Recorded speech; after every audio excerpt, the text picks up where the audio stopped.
नमस्कार. न्यूज डंकामध्ये मी महेश विचारे आपल्या सगळ्यांचं मनपूर्वक स्वागत करतो.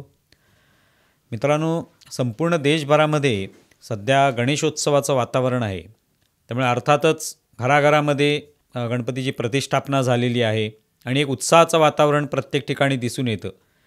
पण अशा सगळ्या या आनंदाच्या परिस्थितीमध्ये सुद्धा राजकारणाच्या दृष्टीने पाहायचं आलं तर विरोधक जे आहेत ते मात्र प्रचंड दुःखी आहेत असंच दिसून येतं. आता सरन्यायाधीश धनंजय चंद्रचूड यांच्या घरीसुद्धा गणेशाची प्रतिष्ठापना झालेली आहे. त्यांच्या घरी गणेशोत्सव साजरा केला जातो आहे आणि त्यानिमित्ताने पंतप्रधान नरेंद्र मोदी त्यांच्या घरी गेले आणि त्यांचा सन्मान तिथे राखण्यात आला. स्वतः पंतप्रधानांनी आरतीसुद्धा केली. आता ही सगळी आनंदाची घटना आहे, पण त्याकडे सुद्धा वाईट नजरेने, वाकड्या नजरेने बघायचं आणि त्याच्यातून सुद्धा आपल्या पोटामध्ये असलेली जी मळमळ आहे ती बाहेर काढायची. हाच विरोधकांचा उद्योग असल्याचे दिसून येतं. म्हणजे एक आनंदाची घटना घडलेली आहे आणि त्याच्याकडे कोणत्याही दृष्टीने पाहता येणार नाही काय राजकारण म्हणून किंवा आणखी काय म्हणून. एक वैयक्तिक घरामधला सोहळा आहे, त्यासाठी कोणी आलेलं आहे प्रमुख पाहुणा म्हणून म्हणा किंवा एक सन्मान्य व्यक्ती म्हणून, तर त्याकडे त्याच नजरेने पाहायला पाहिजे. पण विरोधक मात्र त्या नजरेने ते बघू इच्छित नाहीत. त्यांच्या दृष्टीने त्याच्यामध्ये अनेक कट कारस्थानं, षडयंत्र असण्याची शक्यता त्यांना वाटते. चंद्रचूड हे जरी सरन्यायाधीश असले तरी त्यांचं वैयक्तिक आयुष्य आहेच. त्यामुळे त्यांच्या घरामध्ये त्यांनी गणपतीची प्रतिष्ठापना केली असेल, नेहमी त्याची पूजा अर्चा होत असेल, आरती होत असेल, तिथे अनेक लोकांना बोलावलंही जात असेल. नरेंद्र मोदीसुद्धा त्यातलाच एक भाग असतील की एक पंतप्रधान म्हणून त्यांना वाटलं असेल त्यांनी आपल्या घरी यावं आणि श्री गणेशाचं दर्शन करावं. हे वाटण्यात काहीच गैर नाही आहे, चूक काय आहे त्याच्यामध्ये. पंतप्रधान जे आहेत ते सुद्धा त्यांचंही स्वतःचं वैयक्तिक आयुष्य आहे. त्यांनाही अशा पद्धतीने कोणी घरी बोलवलं असेल तर ते तिथे जाऊ शकतात. अर्थात त्या निमंत्रणाचा स्वीकार करायचा की नाही हा त्यांचा भाग असतो. पण सरन्यायाधीशांनी बोलवल्यानंतर निश्चितपणे पंतप्रधान तिथे गेलेले असणार. आता याच्यावर सुद्धा अनेक जणांनी संशय व्यक्त केला की काय वाटवाकडी करून ते तिथे गेले का. मग इतका बालिशपणा आणि इतके बिनडोक दावे करण्यात हे सगळे पुढे गेलेले आहेत. मग नरेंद्र मोदी जे आहेत यांना आमंत्रण दिल्यानंतरच ते जातील ना. किंवा चंद्रचूड यांच्याकडे जे लोक गणेशाचं दर्शन करायला जातील ते त्यांना कोणीतरी बोलवलं असेल यानुसारच जातील ना, त्यांच्या आमंत्रणावरूनच जातील ना. की चला आज वेळ आहे, जाता आता चंद्रचूडांचं घर लागलं, जाऊन येऊया गणपतीला, असं म्हणून तर कोणी जाणार नाहीत. तेवढं सोपंही नाही त्यांच्या घरी जाणं. त्यामुळे पंतप्रधान नरेंद्र मोदी हे तिकडे गेले आणि विरोधकांच्या पोटामध्ये प्रचंड कळ उठलेली आहे आणि आरोप प्रत्यारोप सुरू झाले. त्यात सगळ्यामध्ये अग्रणी आहेत अर्थातच संजय राऊत. म्हणजे जसं सूर्य जो आहे तो काही देशांमध्ये पहिल्यांदा उगवतो तशा पद्धतीने भारतामध्ये पहिला आरोप जर कोण करत असेल तर ते संजय राऊत. त्याशिवाय कोणीच करत नाही, त्याच्या आधी कोणीच आरोप करू शकत नाही. पहिला आरोप करणार ते संजय राऊतच असतात. त्यामुळे त्यांनी आरोप करायला सुरुवात केली की आमचे इथे प्रकरण शिवसेना म्हणा किंवा राष्ट्रवादीचं प्रकरण सध्या सर्वोच्च न्यायालयामध्ये आहे आणि असं सगळं प्रकरण तिथे असताना न्यायाधीश आणि पंतप्रधान भेटतात म्हणजे काय. काही संशयाचं काय जाळं निर्माण करायचं, संशयाचं वातावरण निर्माण करायचं, त्याला काय जाते आरोप करायला. आरोप कशात कुणीही करू शकतो, कोणावरही करू शकतो. त्याला काय शेंडा बुडखा काय असण्याची काही आवश्यकता नसते. याचा पायंडा संजय राऊतांनी घातलेला आहे. कोणावरही काही आरोप करायचे नंतर सोडून द्यायचं. आपल्याला काय करायचं पुढे. पत्रकारही ते आरोप घेतात आणि पूर्ण दिवसभर त्याची बातमी चालवत राहतात. तशा पद्धतीने आरोप केले. सध्या शिवसेनेत जे 2 गट पडलेले आहेत किंवा राष्ट्रवादी काँग्रेसमध्ये 2 गट पडलेत, त्याच्यातली खरी शिवसेना कोणती, खरा राष्ट्रवादी पक्ष कोणता, याविषयीचं प्रकरण जे ते कोर्टामध्ये आहे. आणि त्या प्रकरणाला कसा विलंब होईल किंवा त्याच्यामध्ये कसं काहीतरी जाणीवपूर्वक आमचा अन्याय केला जाईल म्हणूनच ही भेट घडून आणली, अशा पद्धतीचा आरोप केला गेला. आता या आरोपाला काही अर्थ आहे का.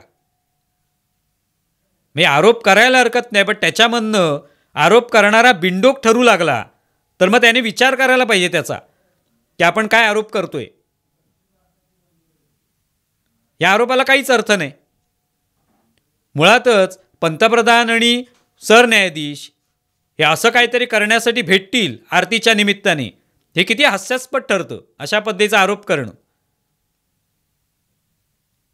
बरं, पंतप्रधानांनी न्यायाधीशांना ही काय पहिल्यांदाच भेट घेतलेली आहे का त्यांची? अनेक कार्यक्रमांमध्ये ते भेटलेले आहेत. यापूर्वी भारतीय राज्यघटनेचा दिवस जो साजरा केला जातो त्यावेळेला सुद्धा ही भेट झालेली आहे. स्वातंत्र्यदिनीसुद्धा सरन्यायाधीश गेलेले आहेत. लाल किल्ल्यावर जेव्हा भाषण झालं पंतप्रधानांचं त्यावेळेला आपल्याला तिथे ते दिसलेले आहेत. आणि अनेक वेळेला भेटत असतील, विविध कार्यक्रम असतात, सरकारी कार्यक्रम असतात जिथे सरन्यायाधीश पण येतात, पंतप्रधान पण येतात. अनेक वेळेला भेटी होत असतील, त्यात काय गैर आहे? मी त्या प्रत्येक भेटीच्या वेळेला अशी काही ते षडयंत्र आखण्यासाठीच ते भेटत असतात का? अशा पद्धतीचा आरोप विरोधक करायला लागलेले आहेत. मी किती त्यांचं राजकारण जे ते खालच्या स्तराला घसरलेलं आहे आणि विचार करण्याची त्यांची शक्ती जी आहे ती किती लोप पावलेली आहे याचं हे अत्यंत उत्तम असं उदाहरण आहे. त्याच्या पलीकडे आपण याचा विचार करू शकत नाही. मग याआधीसुद्धा 2009 मनमोहन सिंग पंतप्रधान असताना तेव्हा इफ्तार पार्टीचं आयोजन मनमोहन सिंगांनी केलं होतं.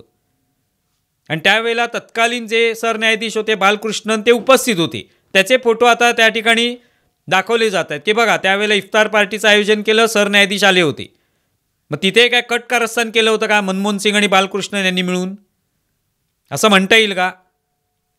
तर म्हणता येत नाही किंवा तसे आरोपही झालेले नाहीत.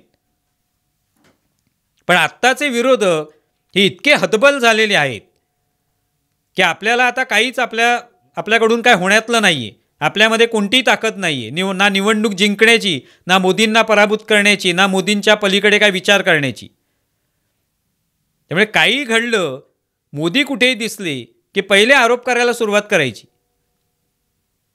म्हणजे तुम्ही चंद्रचूड यांच्यावर सुद्धा आरोप करतात, मोदींवरच नाही आहे. आणि मुळात न्यायपालिका, संसद जे 4 स्तंभ आहेत लोकशाहीचे त्यातलेच हे 2 स्तंभ आहेत ना. त्याच्यात कोणी वरचढ नाही आहे, कोणी एकमेकापेक्षा श्रेष्ठ नाही आहे. आणि त्यांना तर अनेक वेळेला वेगवेगळ्या निमित्ताने भेटावं लागतच असेल, संवादही साधला जात असेल.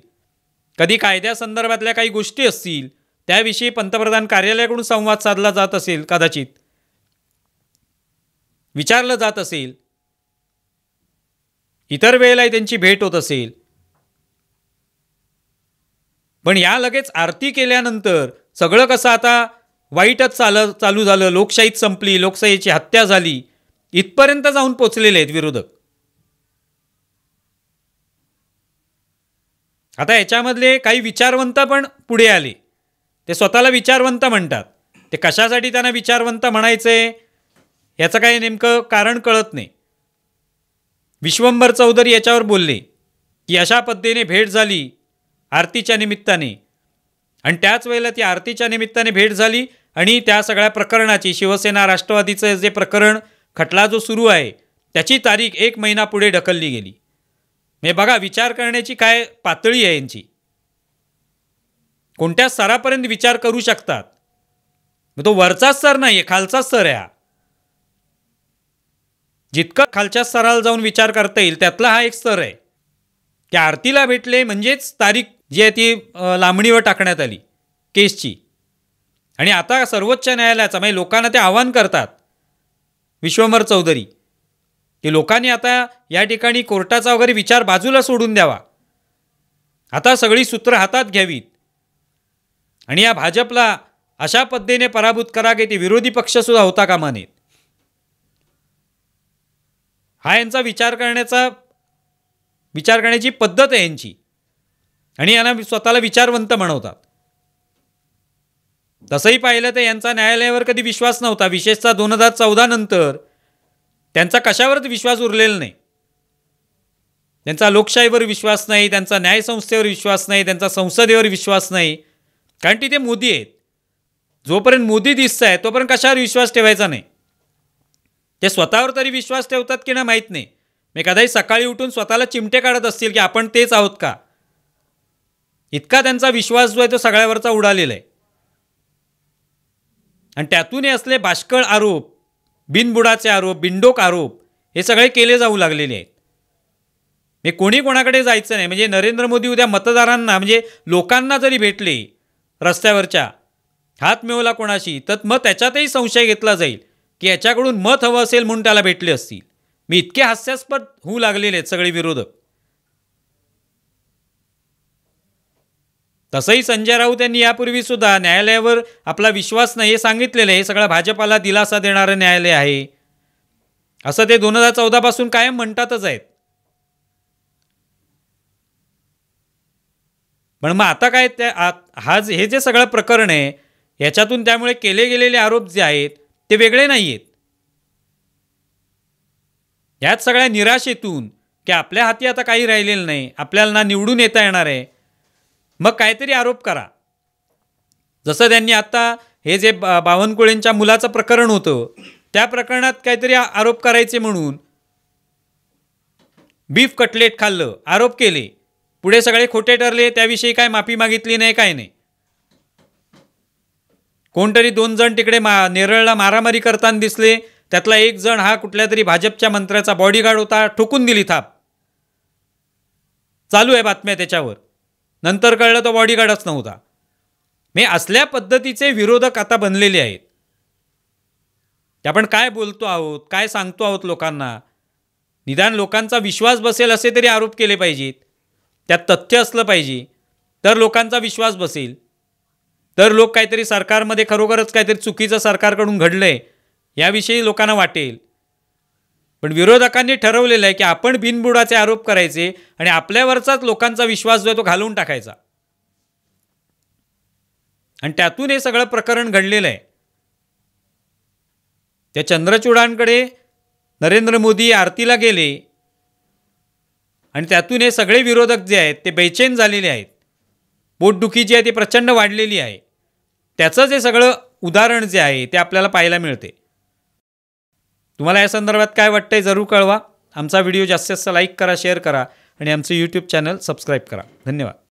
आमचा व्हिडिओ जास्तीत जास्त लाईक करा, शेअर करा आणि आमचं यूट्यूब चॅनल सबस्क्राईब करा. धन्यवाद.